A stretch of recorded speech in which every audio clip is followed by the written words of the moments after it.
कौन बनेगा करोड़पति के नाम से टीवी पर प्रोग्राम आ रहा है।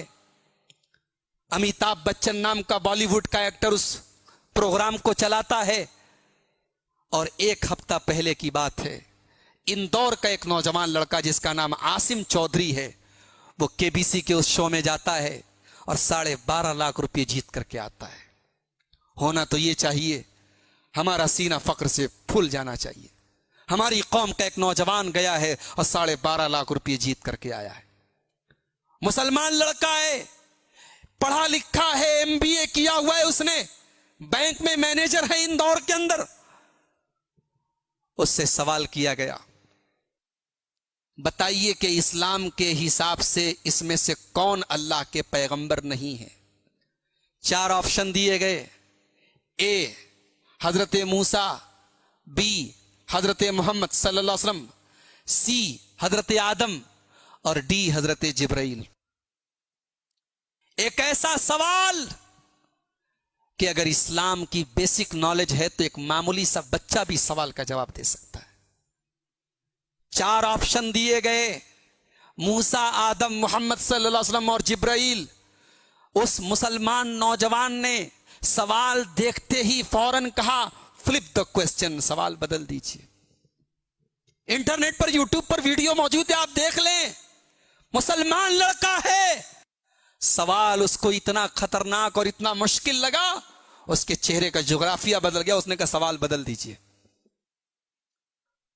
अमिताभ बच्चन ने पूछा, कंफर्म है मैं बदल दूं सवाल?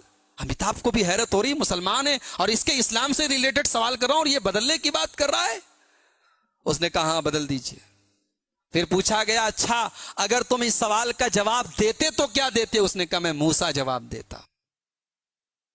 शो के उस होस्ट ने बताया कि आपका जवाब गलत होता। मूसा भी अल्लाह के पैगंबर हैं, आदम भी अल्लाह के पैगंबर हैं, मोहम्मद सल्लल्लाहु अलैहि वसल्लम भी अल्लाह के पैगंबर हैं, जिब्राइल अल्लाह के फरिश्ते हैं। सवाल का जवाब नहीं दे पाया। और उसी के बाद रामायण और महाभारत से मुतालिक सवाल किया गया, बगैर कोई लाइफ लाइन लिए उसने फौरन जवाब दे दिया। इस्लामिक मान्यता के अनुसार इनमें से कौन पैगंबर नहीं थे? According to Islam, who among the following was not a prophet? A. Adam, B. Muhammad, C. Musa, D. Jibreel. Sir, flip the question. Flip the question. Flip the question. शांत हो जाए गाड़ीमान जी, इस प्रश्न को बदलना चाहेंगे आप? जी सर। Alright. कबीर जी, अजीम इस प्रश्न को बदलना चाहेंगे, लेकिन जाने से पहले अजीम हमें बताना पड़ेगा कि इस प्रश्न का उत्तर क्या है। किसी एक को गैस कीजिए। सर मूसा। मूसा? मूसा करेंगे? कबीर महाशय, सी मूसा पे ताला लगाया जाए। ये गलत होता अजीम। सही उत्तर है जिब्रील। पैगंबर मूसा के अलावा आदम पहले पैगंबर थे, मोहम्मद आखिरी पैगंबर, जिब्रील वो फरिश्ते थे जिन्होंने कुरान का खुलासा पैगंबर मोहम्मद के।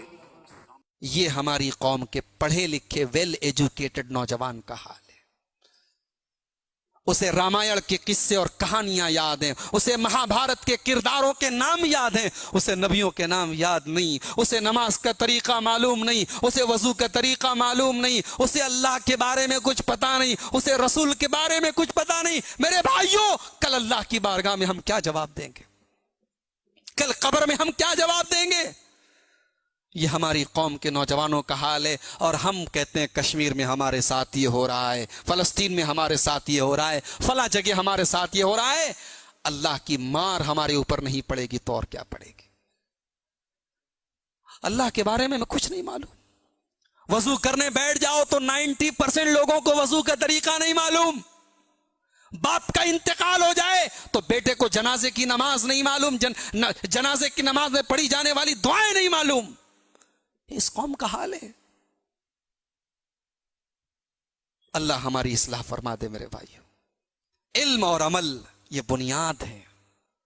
और याद रखें, शरीयत आपको डॉक्टर बनने से मना नहीं करती, शरीयत आपको वकील बनने से मना नहीं करती, शरीयत आपको इंजीनियर बनने से मना नहीं करती, लेकिन शरीयत ये कहती है कि तुम कुछ भी बन जाओ लेकिन अपने रब को पहचानने वाले बन जाओ, और इसीलिए मैं कभी कभी कहता हूं कि हमारी मस्जिदों में चलने वाले ये जो छोटे छोटे मकतब होते हैं, ये बुनियाद होते हैं। इन मकतबों पर ध्यान दो, अपने बच्चों को इन मकतबों में भेजो और इन मकतबों की पढ़ाई को मजबूत करो, ताकि आपका बच्चा कल कुछ भी बन जाए, उसकी बुनियाद और जड़ें मजबूत हो। वो IPS बन जाए, वो IAS ऑफिसर बन जाए, वो DM बन जाए, वो SP बन जाए, वो चीफ मिनिस्टर बन जाए, वो कुछ भी बन जाए, मगर उसके अंदर रब की तौहीद हो, उसके अंदर मोहम्मद रसूलुल्लाह के ऊपर ईमान हो। ये तरबियत आपकी मेरे प्यारे साथियों होनी चाहिए।